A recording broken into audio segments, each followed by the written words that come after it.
মই ইয়াত তোমালোকৰ টপাৰ লেভেলত থট আনি পিনে দেখাওঁ না মই যিহেতু average I will talk average student কাৰণ টপাৰৰ চবে কথা পাতে এভাৰেজ এণ্ড বিলৰ কোনেও কথা নাপাতে বাট আল্টিমেটলি কষ্ট তুমি কৰিছা আৰু যোনে 80% পাইছে যোনে 70% পাইছে নিশ্চয় না টিকটক পালা বেয়া কৰি লাভ নাই তুমি কেতিয়া মোৰ চেনেলটো লগ পালা তোমাৰ মোৰ পৰা তোমালোকে কি হেল্প পালা এণ্ড গাইডেন্স কেনেকৈ পালা এইটো যে তোমালোকে এটা লিখি পিনে তাতে সেইটো আমি শ্বেয়াৰ কৰিব পাৰোঁ আৰু হ'ব পাৰে তোমালোকে গোটেই বছৰটো পঢ়িছা বছৰটো পঢ়ি তোমালোকৰ ভাল মাৰ্কছ নাহিলে আৰু তোমালোকে সেই এক্সাম দিয়া সময়ত তোমাৰ কি কণ্ডিশ্যনছ আছে সেই কোনো তোমাৰ বাহিৰে না মই বুজি পাম না তোমাৰ পেৰেণ্টছে বুজাব না তোমাৰ টিচাৰ্ছে বুজাব মোৰ কাৰণে 80% 70% 60% 50% 40% 30% অল আৰ বিকজ এইখন তোমাৰ marks just defines Euro class 12 marksheet not Euro life marksheet so' family ঠিকে চলিব ৰিলেটিভছটো সেইটোৱে চলিব ৰিলেটিভছটো টানা কেনেকৈ এক্সপাৰ্ট আৰু ছ'চাইটি কমাই কম্পেৰিজন কৰি তোমালোকৰ মানে মেণ্টেলিটিটো বৰবাদ কৰিব হে গাইজ পুনৰবাৰ তোমালোকক ৱেলকাম জনাইছোঁ আমাৰ এই প্লেটফৰ্ম এডুকেটিভ আছামলৈ তো আজি তোমালোকৰ দিছে ৰিজাল্ট ক্লাছ 12 HS 2020 ফাইনেল আজি ৰিজাল্ট দিছে এণ্ড য়েছ আমাৰ মেণ্টৰশ্বিপৰ পৰাও বহুতকেইটা ষ্টুডেণ্টছে লাভ পাইছে এণ্ড বহুতে ভাল ৰিজাল্ট কৰিছে ন' ডাউট চবে পাছ কৰিছে ঠিক আছে and I want to clear that মোৰ কাৰণে 80%, 70%, 60%, 50%, 40%, 30% অল আৰ চেম বিকজ এইখন তোমাৰ marks just defines Euro class 12 marksheet not Euro life marksheet চবতকৈ প্ৰথম কথা 2 নম্বৰ কথা তোমালোকে ভাবিছা এডমিশ্যন পাম নে নাপাম ঠিক আছে তো ইফালে দাদা মাৰ্কছটো কম হৈ গ'ল ইফালে এডমিশ্যনো ল'বলৈ আছে BSc ইন কেমেষ্ট্ৰি বা মেথমেটিক্স বা কিহৰ বা এডমিশ্যন ল'বলৈ আছে মাৰ্কছটো কম আহি গ'ল নহয় তো এটা এডমিশ্যন ল'বলৈতো প্ৰব্লেম হ'ব তো তাৰ কাৰণে তোমালোকৰ অল্টাৰনেটিভ হৈছে ন যদি তোমাৰ ক্ৰেডিবিলিটি আছে যে তোমাক বোলে মাৰ্কছটো কম আহিলে মই ইমান ভবা নাছিলোঁ বাট কিবা এটা কাৰণত তোমালোকৰ মাৰ্কছটো কম আহি গ'ল সেই কাৰণটো নাজানো কি হ'ল কেনেকৈ হ'ল কি হ'ল চ' তোমাক এটা নিজকে প্ৰুফ কৰিবলৈ দৰকাৰ আছে তো প্ৰুফ কৰিবলৈ তোমালোকৰ বহুত এণ্ট্ৰেঞ্চেছ আছে যিবোৰ তোমালোকে দিব পাৰা এণ্ড সেইকেইটা মই কথা আগতীয়াকৈ কৈ থৈছোঁৱে এইমছৰ পেৰামেডিকেল আছে ল'ৰাসকলৰ কাৰণে চেম নাৰ্ছিংটো নাই বাৰু তোমাৰ কি কয় আছামৰ পেৰামেডিকেল আছে ফাৰ্মাচী আছে এণ্ড ল'ৰা বাৰু ছোৱালী দুইটা দিব পাৰে কিন্তু ছোৱালীহঁতৰ কাৰণে অকল BSc নাৰ্ছিং আছে তাৰপিছত তোমালোকৰ আকৌ এইমছৰ নাৰ্ছিং আছে তাৰপিছত এগ্ৰিকালচাৰ এক্সামছবোৰ আছে তোমালোকে সেইবোৰতে দিব পাৰা তাতো তোমালোকে এডমিশ্যন ল'ব পাৰা ইমান কিয় ভাবি আছা যে ডিপ্ৰেছ হৈ গৈছোঁ পূৰা মানে একদম মনটো বেয়া লাগি আছে তোমাক যদি মনটো বেয়া লাগি আছে এটা কথা কৈছোঁ তোমাক যদি মনটো বেয়া লাগিছে তুমি বোলে পাবলৈ আছিলে 85 কিন্তু পালা তুমি 64 বা 75 পালা তোমালোকক যদি মনটো বেয়া লাগিছে নিজৰ মনটোক যদি তোমালোকে একদম মানে সন্তুষ্ট কৰিব বিচাৰে তোমালোকে ৰিচেকৰ কাৰণে দি দিবা তোমালোকৰ মনৰ কাৰণে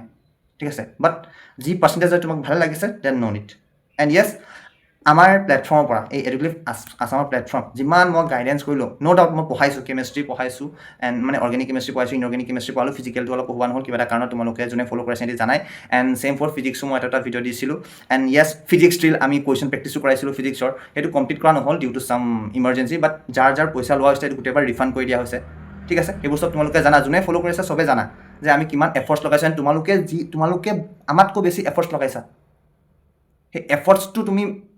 মানে অলপ কি ক'ম আৰু শব্দ অহা নাই সেই এফৰ্টছটো তুমি সন্মান কৰা তোমালোকে যে ইমান কষ্ট কৰিব পাৰিলা বহুত ষ্টুডেণ্টে সিমানো কষ্ট কৰিব নোৱাৰে হ'ব পাৰে একদম প্ৰথমৰ পৰা আহি পিনি বহুত 95 97 87 এনেকৈ আহিছে বা 85 আহিছে বাট তোমালোকে যেতিয়াৰ পৰা পঢ়িছা তোমালোকে চাবা তোমালোকে যেতিয়াৰ পৰা পঢ়িব আৰম্ভ কৰিছা তাৰ হিচাপতে তুমি মাৰ্কছটো পাবা ন যদি তোমালোকে মহামন্থন যোনটো মই আৰম্ভ কৰিছোঁ 15 days আগত কমপ্লিট ইউটিউব তাৰ পৰা যদি পঢ়িবলৈ আছে তাৰ পৰা পঢ়ি যদি তোমালোকৰ 70 আহি গৈছে then it's a very better achievement for you আৰু যদি তাতকৈ বেছি ভাল গৈছে then it's very great again 35 days challenge যদি কৈছোঁ বোলে এনেকুৱাও হ'ব পাৰে 35 এমাহৰ পৰা আগৰ পৰা পঢ়ি আছিলোঁ কিন্তু মোৰ 70 এক্সপেক্ট কৰিছোঁ 65 আহি গ'ল বা 60 আহি গ'ল অ'কে ইটছ অ'কে যদি তোমালোক কিছুমান পাৰ্টিকুলাৰ ছাবজেক্ট যদি কম পালোঁ বুলি ভাবিছা তুমি এইটো ৰিচেকৰ কাৰণে চেণ্ড কৰিব পাৰা দেৰ আৰ ভেৰিয়াছ অপশ্যনছ মাই গড তোমালোকে মানে কিছুমানে কৈছে বহুত ডিপ্ৰেছ হৈছে বহুত বেয়া লাগিছে মনটো ফেমিলি প্ৰেছাৰ ছ'চাইটিৰ প্ৰেছাৰ মই কালি সেইকাৰণে কৈছিলোঁ এফালৰ পৰা শুনিবা এনেকুৱা ফটকৈ এফালে ওলাই দিবা ইমান ভাবিব নালাগে তোমালোকে যেতিয়া ডিগ্ৰী পঢ়িবা বা কিবা এটা পঢ়িবা দেন নেক্সট ফাৰ্ডাৰ ষ্টাডিজ কৰিবা তাৰপিছত তুমি ভাবিবা এই হায়াৰ ছেকেণ্ডেৰী কাৰণে এনেই মাথাটো ইমান গৰম কৰিলোঁ কিয়নো কৰি আছিলোঁ ইমান গৰম একো দৰকাৰ নপৰে নহয় তাৰ কাৰণে ইমান মাথা গৰম কৰিবলৈ সেয়াই আৰু বহুতে ভাল ৰিজাল্টো কৰিছে তেহেঁতৰ কাৰণে কনগ্ৰেচুলেশ্যনছ 80 কিছুমানে পাইছে 70 পাইছে 40 পাইছে চবৰ কাৰণে কনগ্ৰেচুলেশ্যনছ টু অল মাই ষ্টুডেণ্টছ যাক মই হেল্প কৰিব পাৰিলোঁ সেইটো লাগিলে এদিন আগৰে হেল্প হওক লাগিলে 10 দিন আগৰে হেল্প হওক এমাহ আগৰে ছমাহ আগৰে 5 মাহ আগৰে বা 4 মাহ আগৰে তাৰ লগতো আমাৰ উদয় যোনটো মেইন বেষ্ট 77টা ষ্টুডেণ্ট আছিলে বাট গোটেইবোৰ ওলাই গ'ল কাৰণ ফ'ল' কৰিব নোৱাৰিলে আৰু হ'ব পাৰে তোমালোকে গোটেই বছৰটো পঢ়ি পিনি তোমালোকৰ ভাল মাৰ্কছ নাহিলে আৰু তোমালোকৰ সেই এক্সাম দিয়া সময়ত তোমাৰ কি কণ্ডিশ্যনছ আছে সেই কোনো তোমাৰ বাহিৰে না মই বুজি পাম না তোমাৰ পেৰেণ্টছে বুজি পাব না তোমাৰ টিচাৰ্ছে বুজি পাব আল্টিমেটলি সেই দিনটো মেটাৰ কৰে সেই দিনটোত তুমি কেনেকৈ পাৰফৰ্ম কৰা কিবা ষ্ট্ৰেছ আছিলে নেকি বেছি নাৰ্ভাছ হৈ গ'লা নেকি নে অভাৰ থিংকিং হৈ গ'ল সেইটো অকল তুমি জানা ন আৰু মই কোৱাও নাই তুমি কাকো এক্সপ্লেইন কৰিবা যে মোৰ এক্সামলৈ এনেকৈ হৈছে এহেঁতি কাৰণ বুজিয়ে নাপাব বুজি নিদিবই এণ্ড ছ'চাইটিয়েল এণ্ড ৰিলেটিভছৰ প্ৰেছাৰ তুমি কি ক'ম আৰু একো ইমান মানে ভাবিব নালাগে আৰু এটা কথা লাষ্টত কৈ যাওঁ যে যোনে যোনে মোৰ চেনেল মানে আমাৰ চেনেল তোমালোকৰ আমাৰ চেনেলৰ থ্ৰু দি তোমালোকে যদি 50% পাইছা 40% পাইছা 30% পাইছা 60% পাইছা 70% পাইছা 80% পাইছা ঠিক আছে তোমালোকক তলত এটা গুগল ফৰ্ম এটা লিংক দিছোঁ তাত ক্লিক কৰা তাত ক্লিক কৰি তুমি ফিল আপ কৰি দিয়াচোন ফৰ্মটো তোমালোকৰ নাম খুজিছোঁ ডিষ্ট্ৰিক্ট খুজিছোঁ আৰু তাত তোমাৰ নাম্বাৰ খুজিছোঁ পাৰ্চেণ্টেজ খুজিছোঁ আৰু তাত কিহত কিয় লেটাৰ পালা মাৰ্কশ্বিট খুজিছোঁ মাৰ্কশ্বিটটো মই কৰিছোঁ তোমালোকৰ এইকেইটা চব বস্তু আমি ইউটিউবত মানে নিদিওঁ মানে দিম দিয়াটো বাট যদি কাৰোবাক যদি তোমালোকৰ যদি প্ৰব্লেম আছে যে তোমালোকৰ কি কয় দাদা মোৰ আপুনি কি কয় মানে পাৰ্চেণ্টেজটো শ্বেয়াৰ কৰি নিদিব আমি পাৰ্চেণ্টেজটো শ্বেয়াৰ কৰি দিম বাট তোমালোকৰ নামটো থৈ নিদিওঁ ঠিক আছে এনেকৈ কৰি আমি শ্বেয়াৰ কৰি দিম বিকজ তোমালোকৰ চবেই ৰিজাল্ট লয় ন মই অলপ ৰিজাল্ট লওঁ ময়ো কষ্ট কৰিছোঁ ফিজিক্স মেণ্টৰো অলপ কষ্ট কৰিছে এণ্ড য়েছ তাৰপিছত তোমালোকে যদি মোৰ এক্সপিৰিয়েঞ্চ মানে তোমালোকৰ আমাৰ চেনেলত ধৰক কি এক্সপিৰিয়েঞ্চ আছিলে সেই এক্সপিৰিয়েঞ্চত তোমালোকে মানে প্ৰথম পেজটো পাবা ইয়াত মই দেখাই দিছোঁ প্ৰথম পেজটো দেই প্ৰথম পেজটো পালা নহয় প্ৰথম পেজটো পোৱাৰ পাছত তলত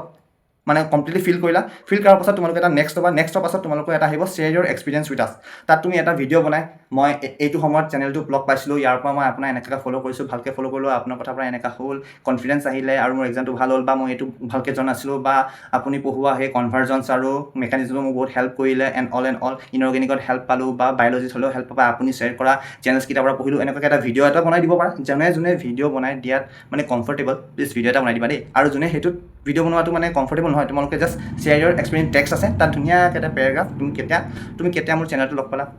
মোৰ পৰা তোমালোকে কি হেল্প পালা এণ্ড গাইডেঞ্চ কেনেকৈ পালা A to Z তোমালোকে এটা লিখি পিনি দিয়া তাতে সেইটো আমি জাষ্ট শ্বেয়াৰ এটা কৰিব পাৰোঁ ইন ফ্ৰণ্ট অফ আদাৰ এটেক্স এণ্ড জানা লাষ্ট মমেণ্টৰলৈকে মই তোমালোকক সাঁতুৰিয়া নাই আকৌ লাষ্ট মমেণ্টত হ'লেও এদিন আগত হ'লেও তোমালোকক কেনেকৈ পাছ কৰিব লাগে সেইটোও কৈ দিছোঁগৈ এণ্ড ৰিচোৰ্চেছ মই পূৰা গোটেই ইউটিউবৰ পৰা এই ইউটিউবৰ জঞ্জালৰ পৰা ক'ত কিমান বেষ্ট ৰিচোৰ্চেছ আছে মই সেইবোৰ বেষ্ট ৰিচোৰ্চেছ আনি পিনি তোমালোকক দিছোঁগৈ আৰু গোটেইৰ পৰা ফ্ৰীত কৰিছোঁ তথাপিও বহুত ষ্টুডেণ্টছে চিৰিয়াছলি লোৱা নাছিলে and the thing is that মোকো মানে সিহঁতক এনচাৰ কৰিব আছে যোনে ওলাই গুচি গ'ল ন তো মানে সিহঁতি মেবি হ'ব পাৰে তোমালোকে মোৰ চেনেলৰ গাইডেঞ্চ আহি পিনি তোমালোকে বোলে ভাল ৰিজাল্ট কৰিব নোৱাৰিলা মোৰ ভৰসা থাকিছিলা বাট আল্টিমেটলি কষ্ট তুমি কৰিছা আৰু যোনে 80% পাইছা যোনে 70% পাইছা নিজৰ এনে পিক থপটো পাবা বেয়া কৰি লাভ নাই 60 পাইছা বেয়া ভাবি লাভ নাই তোমাক ডিম'টিভেট কৰিবলৈ হাজাৰ মানুহ আহিব কিন্তু মটিভেট কৰিলেও এটাও বহুত কম ওলায় চ' ফৰ্মটো ধুনীয়াকৈ ফিল কৰি দিবা আৰু যদি তোমালোকক মানে যদি প্ৰব্লেম হয় মানে মই এইটো কথাটো বাহিৰৰ বেলেগত লিক কৰি দিম নেকি মানে পাব্লিকলি দেখাম নেকি মই দেখাম মই কৈ দিছোঁ মানে মই কোনো গোটেইবাৰ নেদেখাওঁ তোমালোকৰ ফেচ নেদেখাওঁ লাগিলে তোমালোকৰ ফেচ নেদেখোৱা তোমালোকৰ কথা তোমালোকে জাষ্ট গুগল ফৰ্মটো ফিল কৰিবা ফিল কৰি পিনি তোমালোকে মাৰ্কশ্বিটটো দিবা আৰু এইটো যে দি দিবা কিহত লেটাৰ পৰা গোটেই ধুনীয়াকৈ ফিল কৰিবা আৰু এক্সপিৰিয়েঞ্চটো শ্বেয়াৰ কৰিবা আৰু যদি তোমালোকৰ যদি এইবোৰ কথাটো শ্বেয়াৰ কৰিব নালাগে তোমালোকে এইটো নম্বৰ দিছোঁ ইয়াত মেছেজ কৰা দাদা মই ফৰ্মটো ফিল আপ কৰি দিছোঁ বাট আপুনি মোৰ ডিটেইলছবোৰ শ্বেয়াৰ নকৰিব দেই বুলি এনেকৈ মেছেজ এটা কৰি দিবা ঠিক আছে আৰু এটা কথা কৈছোঁ যাৰ বোলে যোনে কমফৰ্টেবল যে আপুনি মোৰ ৰিজাল্টটো আপোনাৰ চেনেলত দেখাব পাৰে আপোনাৰ ষ্টুডেণ্টছে ইমান পাইছে বুলি তোমালোকে ফৰ্মটো ফিল কৰিবা লগতে এইটো নম্বৰতে এটা জাষ্ট সৰু এটা ফটো এটি দিবা তোমাৰ এটা জাষ্ট মানে এটা ফটো দি দিবা পাছপৰ্ট চাইজ তেনেকৈ এটা চবে বেনাৰ লগাই পিনি ইমান পাৰ্চেণ্ট পাইছে মই চবৰে দেখাই দিম মানে যোনে ফটোটো দিব ফটো দিলেও নামৰ লগত দেখাই দিম বা যাৰ দেখাব নাই তাৰ অকল পাৰ্চেণ্টেজটো দেখাই থৈ দিম ঠিক আছে it's all choice is yours and just ময়ো বহুত এক্সাইটেড হৈছোঁ এণ্ড যোৱা বছৰ বহুতে ভাল ৰিজাল্টছ কৰিছিলে বাট মই দেখাব নোৱাৰিছিলোঁ কাৰণ মই বেলেগ এটা প্লেটফৰ্মৰ লগত লাগি আছিলোঁ and this time I was fully dedicated to my own platform and yours platform. So বেলেগকো দেখাব লাগে যে য়েছ আমি কষ্ট কৰিলোঁ এই বছৰ এণ্ড আমি ইমান এচিভ কৰিলোঁ but at last marks doesn't matter at all তুমি মাৰ্কছ পাইছা ক্লাছ 12 নট ইয়ৰ লাইফ ইয়াৰ পাছত তুমি বহুত ভাল অপৰচুনিটিছ পাবা নিজক প্ৰুভ কৰিবলৈ এণ্ড য়েছ এটা কথা মনত থ'বা যি ভুল তুমি ক্লাছ 12 কৰিলা সেইটো আকৌ কৰি নিদিবা সেইটো BSCত আহি পিনি শুধৰাবা জানো ফাৰ্ষ্ট ইয়াৰটো তোমাৰ বহুত মজত কটাবা বাট আকৌ থাৰ্ড চেমৰ পৰা লাইনত আহিছে বা ছেম মোৰো পাৰ্চেণ্টেজ কমে আছিলে মই কৈছোঁ মই গোটেই এক্সপিৰিয়েঞ্চ শ্বেয়াৰ কৰি দিছিলোঁ ঠিক আছে আৰু সেইটো কম বুলিও কয় কিছুমানৰ কাৰণে কম হয় কিছুমানৰ কাৰণে বেছি হয় মই ইয়াত তোমালোকৰ টপাৰ লেভেলৰ থট আনি পিনি দেখাওঁ না মই যিহেতু এভাৰেজ হয় I will talk about average students কাৰণ টপাৰৰ চবে কথা পাতে এভাৰেজ এণ্ড বিল' এভাৰেজ কোনেও কথা নাপাতে হা এটা তোমালোকে বহুত মা পাপাই যেতিয়া ফেচবুকটো খুলি চাব তাত দেখিব যে য়েছ আমাৰ ল'ৰা সিহঁতি ইমান 97% পাইছে ইমান কষ্ট কৰিছে সিহঁতি ইমান মানে দুখীয়া ঘৰ হৈ ইমান কষ্ট কিন্তু আমাৰ ইমান সুবিধা দিয়াৰ পাছতো এনেকুৱা পাৰ্চেণ্ট কৰিলে এনেকুৱা গোটেই তোমাৰ ফেমিলিত সেইটোৱে চলিব ৰিলেটিভছটো সেইটোৱে চলিব ৰিলেটিভছটো টানা দিয়াত একদম এক্সপাৰ্ট আৰু ছ'চাইটি অ' মাই গড কম্পেৰিজন কৰি কৰি তোমালোকৰ মানে মেণ্টেল হেল্থটো বৰবাদ কৰি দিব ঠিক আছে চ' দ্য থিং ইজ ডেট তুমি নিজৰ কাৰণে ৰিজাল্ট আনিলা এণ্ড তুমি সেইটোকে আগবাঢ়ি যাবা বাট মই আকৌ বাৰু কৈছোঁ যি তুমি ভুল কৰিলা 12ত যে মোৰ ৰিভিজনৰ প্ৰব্লেম আছিলে মোৰ পঢ়াত টেকনিকেল প্ৰব্লেম আছিলে মোৰ কি কয় এই ইনফৰ্মেশ্যনটো ব্ৰেইনত ষ্ট'ৰ কৰা টেকনিকটো ভুল আছিলে সেইকেইটা কিন্তু আফটাৰ ফাৰ্ডাৰ ষ্টাডিজত নকৰিবা এণ্ড কুৱেশ্যনত বহুতকেইটা এক্সাম আছে এণ্ড যোনে কি কয় মই কৈছোঁ BSc নাৰ্ছিঙৰ এটা ফৰ্ম ফিল আপ চলি আছে তোমালোকৰ আছামৰ BSc নাৰ্ছিং পেৰামেডিকেল ফাৰ্মাচী ঠিক আছে এইবোৰ ফৰ্ম ফিল আপ চলি আছে SSHUSCW বুলি তাৰপিছত আকৌ তোমালোকৰ এইটো এইমছ পেৰামেডিকেল এইমছ নাৰ্ছিং যোনে ফৰ্মটো ফিল আপ কৰা নাছিলে এতিয়াও তোমাৰ সেইটো চলি আছে ডেটটো এক্সটেণ্ড কৰিছিলে 24 এপ্ৰিল লাষ্ট ডেট আছিলে এতিয়া 10 মে লাষ্ট ডেট কৰিছে তোমালোকে গোটেই ডিটেইলছটো চাই ল'বা এণ্ড ফটাফট তোমালোকে সেইবোৰ ফৰ্ম ফিল আপটো কৰি ল'বা এণ্ড য়েছ ইয়াত বোলে এনেকুৱা নহয় যে তোমালোকে ডিডাক্ট কৰোঁতে কোনোবা ষ্টেপ মাৰ্কিং গুচি গ'ল সেইটো ভুল হৈ গ'ল বোলে তোমালোকে লিখোঁতে গ্ৰামাটিকেল এয়াৰ কথাটো ইয়াত তাৰ কথাটো তাক লিখিলা সেইকাৰণে ভুল হৈ গ'ল ইয়াত নাই তোমালোকৰ এইটো MCQ best proper concept best তোমালোকে ফৰ্মুলা মনত থ'ব লাগিব তোমালোকে সেই কুৱেশ্যন মানে সেই টপিকৰ বিষয়ে জানিব লাগিব এণ্ড তাত MCQ আহিব এণ্ড তোমালোকে ডাইৰেক্ট তাতহে তোমাৰ নিজৰ ক্ৰেডিবিলিটি চেক কৰা হ'ব আচলতে এণ্ট্ৰেঞ্চ এটাত তুমি গম পাবা যে তোমাৰা হিন্দীত কৈছোঁ যে তোমাৰা অকাত খুদ কা অকাত কিতনা है ঠিক है थोड़ा मतलब भारी लैंग्वेज हो गया ठीक है এণ্ড য়েছ আৰু এটা কথা যোনে গ্ৰেছ মাৰ্কছ পাইছে এটা কথা কৈছোঁ যোনে গ্ৰেছ মাৰ্কছ পাইছে সিহঁতি SSTUHSতো মানে ফৰ্ম ফিল আপ কৰিব নোৱাৰিবই নাৰ্ছিংবোৰ দিব নোৱাৰিব কাৰণ গ্ৰেছ মাৰ্কছ তাতে লিখা আছে যে গ্ৰেছ মাৰ্কছ হ'লে মানে এক্সামটো দিব পাৰিব কিন্তু এডমিশ্যন লোৱা নহ'ব বুলি আৰু সিহঁতে কি কৰিব সিহঁতি তোমালোকে যদি ভাবিছা যে ডিগ্ৰী কৰি পিনি নেক্সট বছৰ বেটাৰমেণ্টটো দি ল'বা তাৰপিছত নাৰ্ছিঙৰ এক্সাম দি দিবা নহ'লে অলপ ঘৰত কথা পাতি পিনি এনেকৈ হৈছে ড্ৰপ ল'ম নে কি কথা ড্ৰপ লোৱাটো টোটেলি ডিপেণ্ডছ অন ইয়ৰ ঠিক আছে তুমি ড্ৰপ নিজক এবছৰ দিব বিচৰা নাই A to Z all and all যদি তোমালোকৰ মেডিকেল লাইনত যাবই আছে দেন তুমি সেই গ্ৰেছ মাৰ্কছটো এৰুৱাবই লাগিব anyhow and for that তোমালোকে কষ্ট কৰিবই লাগিব বিনা কষ্টৰ একোৱে নহয় এণ্ড য়েছ ইমানে কৈছোঁ সামৰিছোঁ আৰু তোমালোকৰ ডিটেইলছটো শ্বেয়াৰ কৰিব নপঢ়িবা আৰু যদি কিবা একো ডাউটছ মোৰ লগত কিবা শ্বেয়াৰ কৰিব আছে মেবি তোমালোকে এই প্লেটফৰ্মটো আজি পাইছা বা আগত পাইছা কিবা এটা যদি তোমাৰ জিঅ' শ্বেয়াৰ কৰিব আছে you can share in my number মানে তোমালোকে মোৰ হোৱাটছআপ নম্বৰ কণ্টেক্ট কৰিবা you can share with me anything. So, ইমান কমপ্লিট সামৰিছোঁ থেংক ইউ নমস্কাৰ